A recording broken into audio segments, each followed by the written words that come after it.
until we can get rid of all the illegal aliens that shouldn't be here in the first place, they'll finally have to start paying for their fair share of all the services they're using. Yeah. Get that money.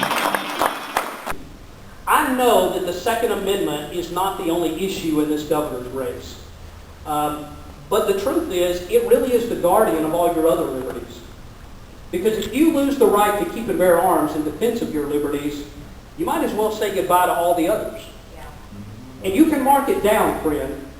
I do not know the hour nor the day when it's coming.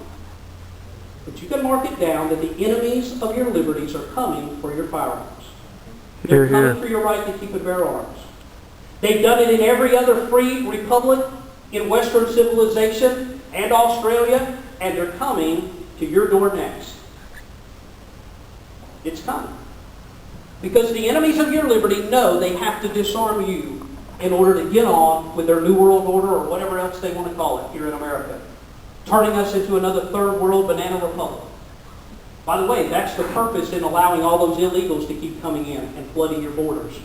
Because those in Washington behind the scenes who pull the strings, they know that the American people are waking up right now to what's going on. They're waking up to this cultural war that's being waged against us, and their worst nightmare is an American populace that's awake and understanding what's going on and armed to the teeth. They're coming for your right to keep and bear arms. In fact, the Obama administration just nominated and had the Senate confirm the most anti-gun Attorney General in American history with Eric Holder. Boo. If you can believe it, he's more anti-gun than even Janet Reno was under the Bill Clinton administration. By the way, your two Republican U.S. Senators, Saxby Chambliss and Johnny Isakson, both voted to confirm Eric Holder. No.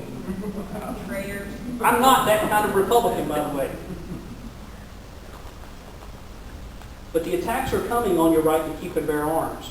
And I bring that issue up to say this. When I stand on the platform, and I've done this, Jenny could probably give you a better number than me, but probably 40 times in the last several months, standing on the platform right beside those people running against me for governor in the Republican race. And every single time I've stood, I've said the exact same thing about defending your right to keep and bear arms, even if it means jailing federal agents. And every time that I've done that, I've challenged my opponents standing on the platform with me to make the same promise to you that I just made. I want you to know that every one of my opponents in the Republican race for governor say they're pro-Second Amendment. They're Republicans. What else are they going to say? But to this day, only one candidate in this race has made the promise that I just made to you, and that's Ray McBerry.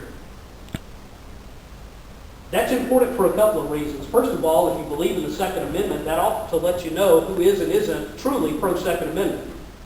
But the greater truth to be learned from it is this. They're telling you in advance, every one of my opponents in this Republican race for governor, and you can count the Democrats in too, because they won't even say they're pro-Second Amendment, many of them. Every one of them is telling you in advance that even if you elect them, they will not keep their oath or affirmation of office that they promised to uphold if you put them into office. That's a scary thing. They're telling you right off from the beginning that if you put them in office, they're going to pick and choose what they're willing to uphold in their oath of office. If it advances their career or if it's safe for them to do, they'll do it. I want you to know, Ray McBerry, as a Christian, a businessman, and a daddy, is absolutely going to stand up for your liberties against every federal encroachment that comes our way.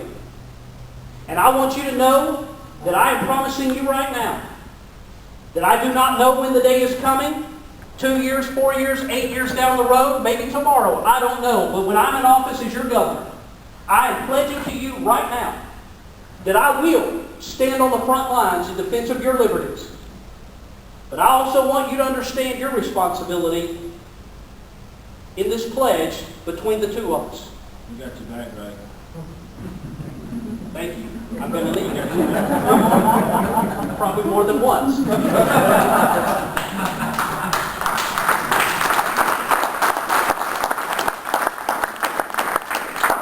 I need for you to understand tonight, as you've already heard very eloquently spoken when we were beginning the program tonight, that the days of you and I being able to go on election day and cast a ballot for the candidate we think's the best choice, and then going home and thinking we've done our patriotic duty and that's all we have to do, those days are over.